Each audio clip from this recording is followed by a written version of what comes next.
Ever felt like just picking up a guitar and playing a number of songs but didn't know how? We bring you the top 5 guitar techniques that might not turn you into a Jimi Hendrix instantly but promise a good start. So here we go.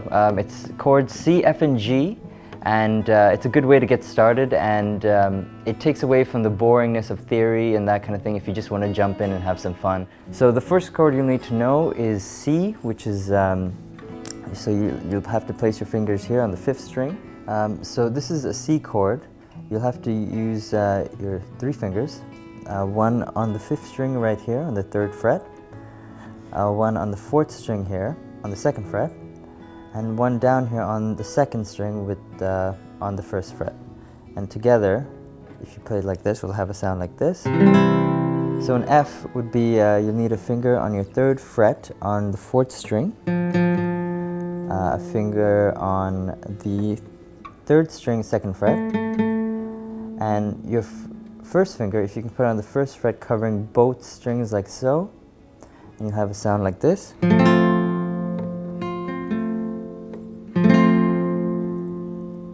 Your 3rd chord will be a G major chord as well.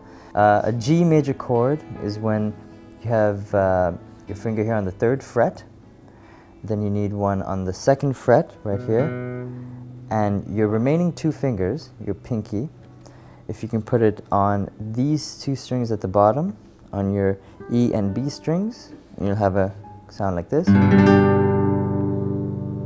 And now we're going to learn those same chords into bar chord format, which you have to go up to your 8th fret.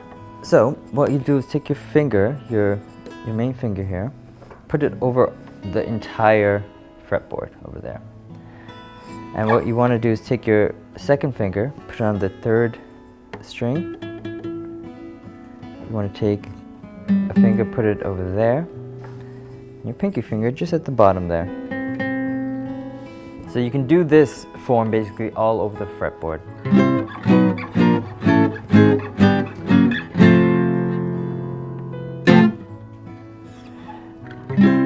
So if that's C, we go back to all the way to the 1st fret, and that's our F in the same exact form. And then the G is just 2 frets down, and you have your C, F, and G.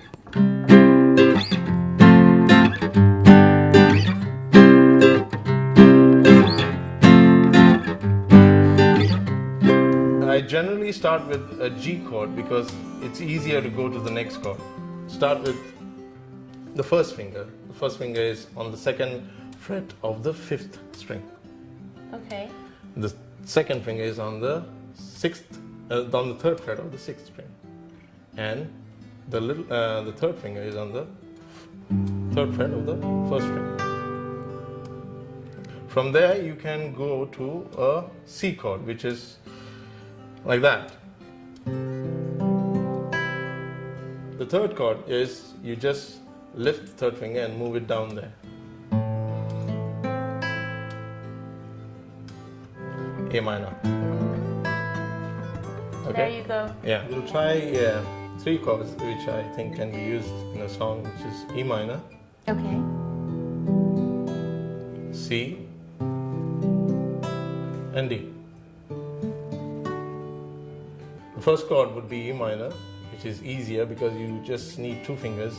You have the 2nd finger on the 5th string at the 2nd fret, and the 3rd finger at the 2nd fret again, but this time on the 4th string. Okay, so the chord sounds like this. All right. Okay, and you're playing all the 5 strings. All the 6 all strings. the 6 strings for this chord. Okay. Okay. Then, because the 1st finger is free, it's easier to move to the next chord, which is you put the 1st finger here, and you just take these 2 fingers down there, which is the 1st finger is on the 1st fret of the 2nd string, the 2nd finger is on the 2nd fret of the 4th string, and the 3rd finger is on the 3rd fret of the 5th string. So you have the C over there.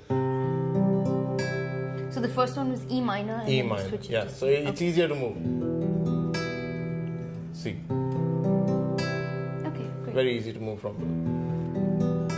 And the 3rd chord would be a D. So you have the 1st finger at the 2nd fret of the third string, and the second finger on the second fret of the first string. Yeah. And then you have the third finger on the third fret of the second string. Generally, a beginner would you advise, a beginner would start just downstroke. 1, 2, 3. Okay, fingered chords, right, Tony? Yes, two-fingered chord. So this is an E minor with the the second finger on the second fret of the fifth string, and the third finger on the second fret of the fourth string. So that chord would sound like this. Then you move to another chord which sounds funny, but it's called A suspended 2. What you do is you just move those two fingers down a string to those two strings, which is the second fret of the fourth string and second fret of the third string. Okay. And you play this chord from the fifth string. So it sounds like this. Then again you move those two fingers down a string to the third string, which is on the third string it's the second fret, but on the second string you put it on the third fret. So it should sound like this, and you should play this chord from the fourth string onwards. So now it's just a matter of playing around with them, getting them move them as fast as you can. So you'll go something like.